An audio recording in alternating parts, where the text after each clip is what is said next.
If you want the content you make to bring in more sales, this video is going to change everything for you. I'm going to share the top 3 reasons why you haven't been able to bring in more consistent sales, but most importantly, what you're going to be able to do about it. This is honestly the difference between rich content versus poor content. Rich content is your audience can't wait for you to put out whatever written blog post you have or video you have. They're very likely following you on multiple platforms, and they are consuming just about everything you have, and they are looking for your links to buy from you. And if they've already bought from you, now they're reaching out to say, what else do you have to buy? Poor content, on the other hand, is your audience is not waiting for you to put anything out, and they're not consuming your content. If they are reaching out, then they're just telling you how inspiring you are, but they're not actually buying from you. So the top 3 reasons why you're not making more consistent sales, let's dive in. Number 1 is you create content from a place of what do I need to say to get someone to buy? This means that you have prioritized you getting the sale rather than your audience getting the benefit of buying from you. So you're looking for words to say instead of building a connection between your knowledge and their problem because they already have a desire to buy.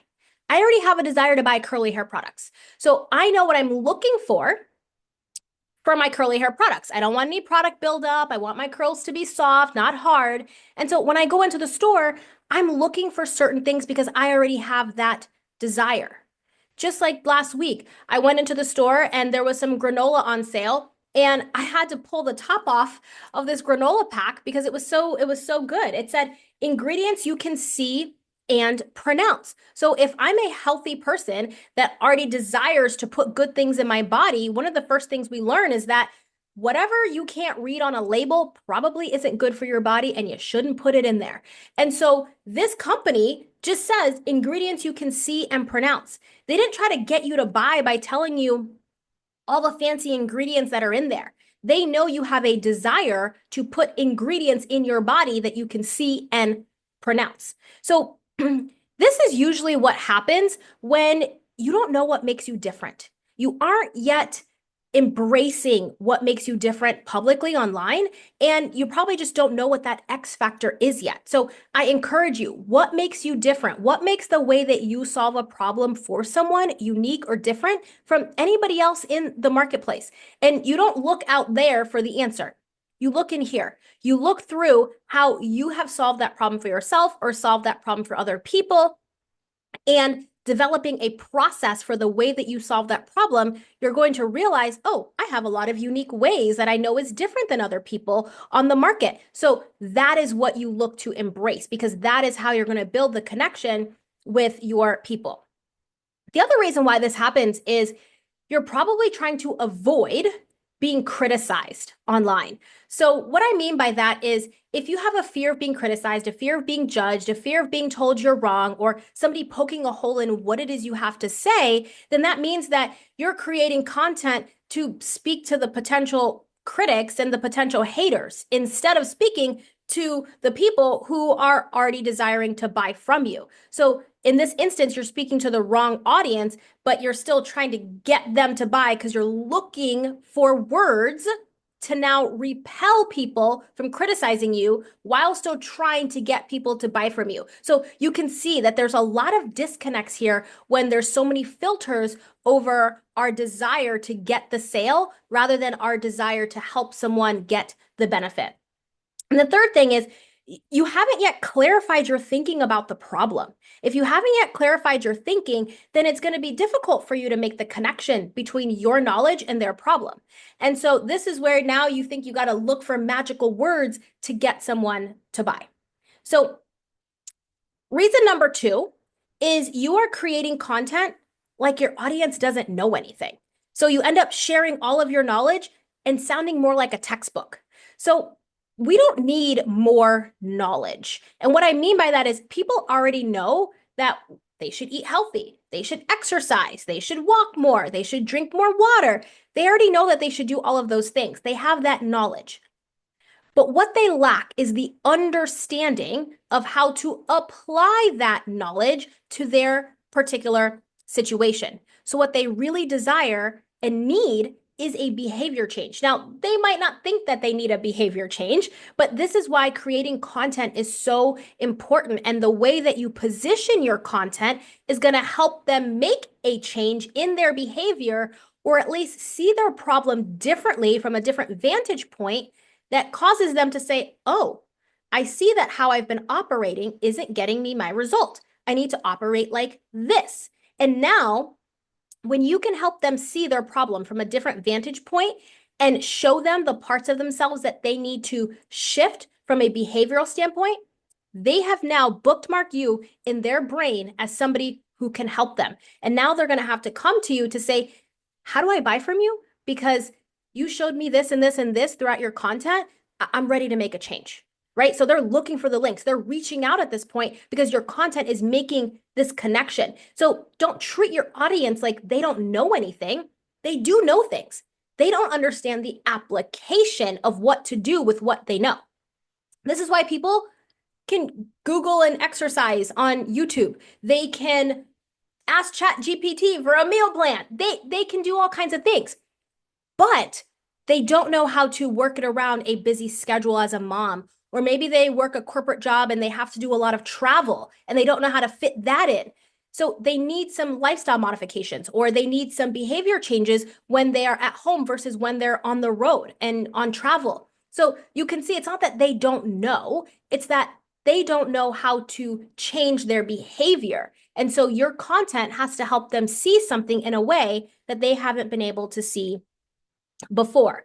So don't treat your audience like they're stupid, and don't treat your audience like you know it all that they need to do, because then that's also going to come off in a way of like, I told you so. I told you so. Or every time you share your knowledge, you're basically telling people, look at how smart I am, but that doesn't connect the dots in their brain that you can actually help them. So when you can help them see something like this, now you're bringing awareness to belief systems that they have that actually need to change. They're going to be able to see why they haven't yet let go of the things that are keeping them stuck. So you telling them what they need to do isn't helping them do the thing, but you creating a new perspective for them to see their problem. Now they're like, oh, I like that. I like how this person thinks. I like how this person made me see this one particular area of my life. And now they're going to start consuming more and more and more of your stuff. So when you make the connection, this is actually what creates that pull for them to buy from you. And reason number 3 is successful creators think in frameworks, whereas amateurs wing it. So you want to put more attention to break down your knowledge and your life experience into a structure that makes it easy for your audience to consume. So when we have a lot of knowledge, it doesn't mean that when we go to share our knowledge, people get it.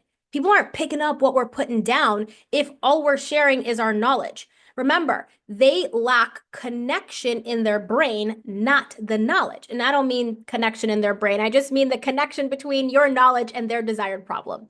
So they need to be able to see it. You have to be able to simplify what you know in a way that they can grasp it, in a way that they can see how they can take action.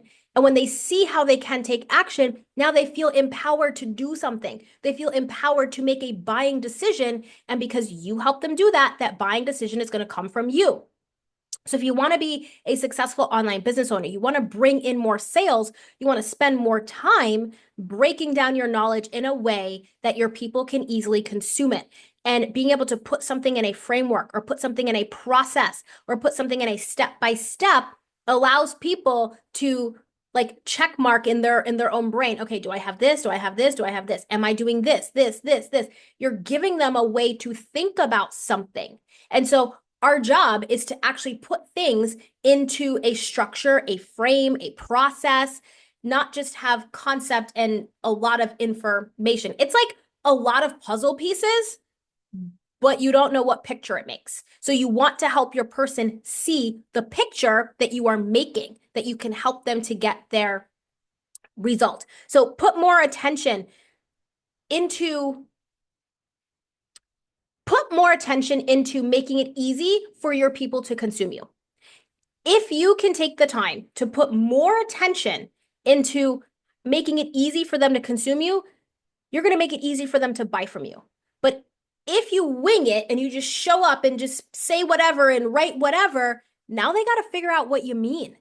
And now they're not buying from you because they got to take the time to figure that out. Our attention span is so short. So you've got to say the thing, you've got to capture them, hook them in, build that connection, start getting them to say aha in their brain. Now you're leading them down towards the sale. If sales is feeling icky or you're feeling like a salesy person or like you have to convince, it's very likely your content isn't yet filling in those gaps. So when you might be having a conversation with a person online, you're feeling like you got to convince them to buy from you. You're trying to say all the right things because your content isn't doing the heavy lifting. There really shouldn't be any questions when somebody is reading your content. They might have one or two, but for the most part, people should not be having that many questions just because your content should be able to answer what it is they need. And sometimes people are asking questions because they're in fear. They're in their own reason as to why they aren't yet ready to buy, but your job isn't even to convince that person to buy from you. Because the truth is, if you've got to drag somebody into the sale, you got to drag them through your program. You got to drag them to like getting the result. And that's not what we're here for. Our people are smart. They are empowered. When they are ready, they will buy, but you want to do your part in making sure that your content is speaking to them where they are. So I want you to notice that all three of these reasons speak to your beingness. It speaks to who you are as a person operating in business. It doesn't speak to what else you need to do, what other action to take. It is a development of how you are approaching your content. It is a reframe of how you should be thinking about how you're putting out what you're putting out online and thinking about your audience first and you second. You're just here to make these connections. So anything you do in business gives you the result of who you are. So content carries a lot of energy behind the words, whether they are written or they are on video. So if you have a desperate need for a sale, that desperation is going to come through in your content. And that is the fastest way to repel anybody. Any buyer does not want to feel like you need them. So that neediness, they're like, why does that person need me so much? Why do they need that sale? They're not actively saying that, but that's the energy. Because we know what it's like when someone's really clingy or someone's really needy. What's our first response?